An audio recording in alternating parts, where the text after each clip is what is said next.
Guys, मैं आप लोगों को लेके आया हूँ एक इलेक्ट्रिकल रूम के अंदर। बस आप लोग को दिखाना चाहता हूँ, जो भी भाई समझना चाहते हैं, बहुत किसी को ये दिक्कत होता है समझने में, तो मैं एक प्रैक्टिकल दिखाने के लिए लाया हूँ एक इलेक्ट्रिकल रूम पे।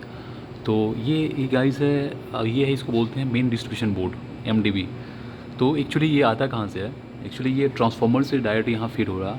ट्रांसफार्मर से ये जो आपका बस डक्ट है, इसमें बस बार होता है, इसके थ्रू एमडीबी में पावर आता है। इस पैनल के अंदर ये पूरा पैनल, ये है पूरा पैनल, ये पूरा पैनल में, ये पूरा पैनल के लिए वहाँ से फीड हो रहा है। तो ये जो गाइज, आप इसको समझने के लिए सबसे ईजी तरीका है, ये जो ट्रांसफार्मर का सिंबल आप देख रहे हैं, इसका मतलब कि ये ट्रांसफार्मर से पावर यहाँ पे आ रही है। तो आप अगर इलेक्ट्रिकल में पढ़े होंगे तो ये सिंबल तो आपको पहचान में आता होगा, आप देखे होंगे पहले। वो प्राइमरी का है, ये प्राइमरी है, और सेकेंडरी है, सेकेंडरी वाइंडिंग। तो आप देख रहे हैं यहाँ कि प्राइमरी ट्रांसफार्मर का सेकेंडरी वाइंडिंग से यहाँ पे आया, फिट किया गया है इसको, इस पैनल में, एमडीबी पैनल को। हाँ गाइज, आपको बता दूँ, ये जो इनका रेटिंग है IMDb 400/250 230 volt, 3 phase, 5 wire and 60 hertz. 400 जो वोल्टेज है, ये लाइन टू लाइन वोल्टेज वो हम लोग बोलते हैं जिसको, 400 वोल्ट है। इसका सिंगल फेज अगर हम मेज़र करें, किसी एक फेज और न्यूट्रल के बीच का वोल्टेज अगर मेज़र करें, तो इस पर आपको 230 वोल्ट मिलेगा। ये 3 फेज़ है, 3 फेज पावर है इसमें, 5 वायर है गाइज। ये 5W का मतलब होता है 5 वायर, 3 फेज, PH मतलब फेज होता है, तो 3 फेज हो गया, 5 वायर हो गया, और 60 हर्ट्ज। तो 5 वायर क्यों गाइस, आपको बता दो कि ये 3 फेज़ है, तो 3 फेज़ के लिए 3 फेज़ आएगा, एक न्यूट्रल होगा और एक अर्थ वायर होगा, अर्थ बार होगा।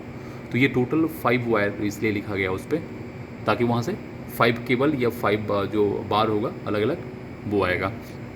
तो वहाँ से आने के बाद यहाँ पे आएगा ये।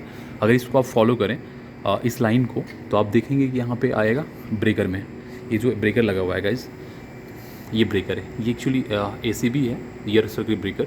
तो ये सब के बारे में जो डिफरेंट कंपोनेंट है, डिफरेंट पार्ट्स है, वो उनका इलेक्ट्रिकल जो इक्विपमेंट्स है, तो उनके बारे में बाद में डिस्कस करूँगा।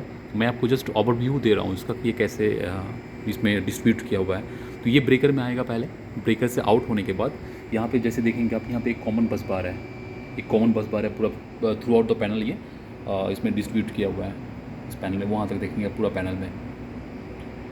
तो पावर, अगर यहाँ से ब्रेकर अगर ऑन करते हैं, ये पूरा का पूरा बस बार में मेरा पावर होगा, ये पूरा बस बार में पावर होगा। तो ये पावर को अगर यहाँ पे आएंगे, तो इस बस बार से हम पावर लेके इसी एक फीडर को हम डिस्ट्रीब्यूट कर रहे हैं, इसी एक अलग पैनल को। तो वहाँ से हम पावर, यहाँ से हम पावर लेंगे, पावर लेने के बाद ब्रेकर में जाएगा, ये ब्रेकर से आउट होगा। ये ब्रेकर का आउट होने के बाद ये जाएगा कहाँ पे, यहाँ पे मेंशन किया रहता है कहाँ पे जाने वाला है। एक्चुअली ये जाएगा EMDB में, इमरजेंसी मेन डिस्ट्रीब्यूशन बोर्ड है। तो इसी रूम पे है, मैं पैनल आपको दिखाऊंगा, उसका ये सारा कंट्रोल है। तो ये इधर से केबल के थ्रू आउट हो जाएगा, ये वहाँ पे केबल होगा, आपको अगर दिख रहा होगा तो वो केबल के थ्रू आउट हो जाएगा। तो यहाँ से किसी एक दूसरे पैनल के लिए वहाँ पे गया। और ऐसे ही अगर हम इधर आएँ, तो इधर और सारे जो है बाकी फीडर्स हैं, जैसे कि यहाँ पे एक्चुअली ये बड़ा डिस्ट्रीब्यूशन बोर्ड था, वो उसके लिए ये ACB यहाँ पे दिया गया है, क्योंकि उनका जो लोड करंट बहुत ज़्यादा है, उसमें हेवी लोड है, तो उसके लिए वो दिया गया है। और बाकी अगर बात करें तो डायरेक्ट अगर MDB से हम लोग जो फीडर गया है हम लोगों का, यहाँ पे देखिए, आप देख सकते हैं यहाँ पे MCC 2B है, इसका फीडर नंबर जो F4 है, MCC 2B भी गया है। ऐसे ही कुछ स्पेयर्स है, कुछ और पैनल्स है, DP1A और कुछ पैनल्स है। सपोज़ MCC 1A, ये पैनल इसी रूम पे है, मैं आपको दिखाऊंगा। तो ऐसे ही अगर आप फॉलो करेंगे गाइज, तो ये जो कॉमन बस बार है, वो जो कॉमन बस बार है, उसी कॉमन बस बार से हम लोग ऊपर एक बस बार यहाँ पे लेके आए। लेके आने के बाद यहाँ से हर एक ब्रेकर पे, इसके अंदर एक ब्रेकर होगा कि MCC भी है ना, MCC के अंदर यहाँ पे MCC भी लगा हुआ है। उस ब्रेकर के थ्रू ये लोड को डिस्ट्रीब्यूट करेगा इस पैनल पे, या इस पैनल को डिस्ट्रीब्यूट करेगा पावर। तो ऐसे ही गाइज इस पैनल के लिए हर एक फीडर को डिस्ट्रीब्यूट किया गया है, ये MDB के लिए है। तो मैं बता रहा था आपको कि ये जो EMDB को फीड कर रहा है, ये जो EMDB एक अलग पैनल है, तो ये ACB यहाँ से पावर आउट करेगा। आउट करने के बाद यही केवल ऊपर से जाने के बाद गाइस आपको बता दूँ, यहाँ पे हम लोग का MDB पैनल है, ये MDB पैनल है।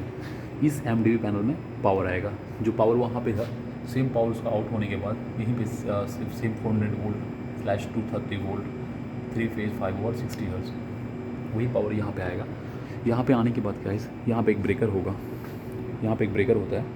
ये ब्रेकर वही सेम एसीबी ब्रेकर है, सेम रेटिंग का ब्रेकर है ये भी।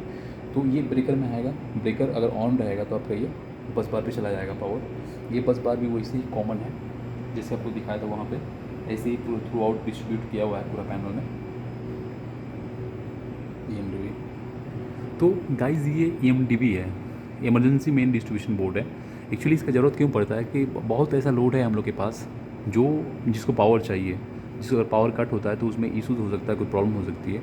तो वो पैनल को हम लोग एनी 24 आवर हमको पावर चाहिए, उसके लिए ये हम लोग EMDB यूज़ करते हैं ताकि कभी अगर इन केस में अगर नॉर्मल कभी फेलियर होता है, नॉर्मल पावर अगर फेल होगा तो उस केस में हम लोग का यहाँ पे अल्टरनेट पावर है। ये जनरेटर सोर्स है जिस सोर्स से पावर आएगा और सेम लोड को जो EMDB पैनल से जो भी लोड्स यहाँ पे फील्ड पे गया है, डिस्ट्रीब्यूट हुआ है पावर, जो भी फीडर्स है, इन सारे फीडर्स पे जो है गाइज अभी EMDB का नॉर्मल पावर जा रहा है। ये नॉर्मल पावर ऑन है, ये ब्रेकर ऑन है। तो ये इसके थ्रू जो है ये सारे लोड को फीड कर रहे हैं अभी नॉर्मल पावर के थ्रू। ये है इमरजेंसी डिस्ट्रीब्यूशन बोर्ड, लेकिन ये फीड कर रहे हैं नॉर्मल पावर से फीड कर रहे हैं अभी। इन केस अगर काफ़ी नॉर्मल सपोज़ ये पावर अगर आना बंद होता है, मतलब ये पावर अभी आपको दिखाया मैंने EMDB से आ रहा, अगर EMDB पावर कभी कट होता है, अगर ट्रांसफार्मर का मेंटेनेंस होता है, कुछ भी होता है, अगर ये पावर कट होता है उन केस में गाइज ये जनरेटर का पावर इसको सप्लाई देगा। तो अभी यहाँ जनरेटर में केबल है, उधर से केबल है, जनरेटर का केबल है, पावर केबल। तो ये केबल यहाँ पे ब्रेकर में आया है, इस ब्रेकर के थ्रू यहाँ पे कनेक्टेड है बस बार में। लेकिन ये ब्रेकर अभी ऑफ पोजीशन में है गाइज, ब्रेकर भी ओपन है, इसलिए क्या होगा पावर इसका वो नीचे नहीं जाएगा, जनरेटर भी ऑफ है वहाँ से। तो इन केस अगर ये पावर कट होता है उसी टाइम पे मेरा जनरेटर जो है स्टार्ट होगा और ये ब्रेकर क्लोज होगा, ये ब्रेकर ओपन होगा उस कंडीशन में। अगर वो पावर फेलियर होता है तो उस कंडीशन में ये डीजी स्टार्ट होगा, ये ब्रेकर क्लोज होगा, वो ओपन होगा। तो अब उन केस में क्या होगा, सेम कंडीशन में अगर देखा जाए तो ये पावर को फीड करने लगेगा, जनरेटर पावर से फीड करेगा। तो ये सारे जो मेरे लोड्स लगे हुए हैं, इस लोड को कोई अफेक्ट नहीं पड़ेगा, पावर का फेलियर इनको नहीं झेलना पड़ेगा, इनको पावर अवेलेबल मिलेगा हमेशा। तो गाइज इसलिए हम लोग यहाँ पे जो अल्टरनेट पावर का सोर्स है जनरेटर यूज़ करते हैं। इमरजेंसी जो भी लोड है हम लोग का, जो भी पैनल्स है उनको सप्लाई देने के लिए हमको पावर चाहिए कंटिन्यू, उसका कोई फेलियर नहीं चाहिए था। और अगर आपको दिखाया, मैं यहाँ पे दिखाऊँ, यहाँ पे UPS सपोज़ यही जो EMDB पैनल है, इसी EMDB पैनल में यहाँ पे UPS को सप्लाई दिया गया है। तो गाइज़ UPS के लिए हमको पावर हमेशा चाहिए। इन केस अगर ये भी अगर फेल हो जाता है, जनरेटर भी अगर मेरा फेल हो जाता है, दोनों में से कोई भी नहीं है, तो मेरा UPS फिर नहीं रुकेगा। UPS में कंटिन्यू बैटरी से पावर आएगा, तो इसलिए उसमें कोई डिस्टर्बेंस नहीं होगा। जो भी 3 आवर 4 आवर जितना टाइम का जो बैकअप आवर है उसके हिसाब से वो सप्लाई देते रहेगा गाइस, अगर पावर फेलियर भी होगा तो।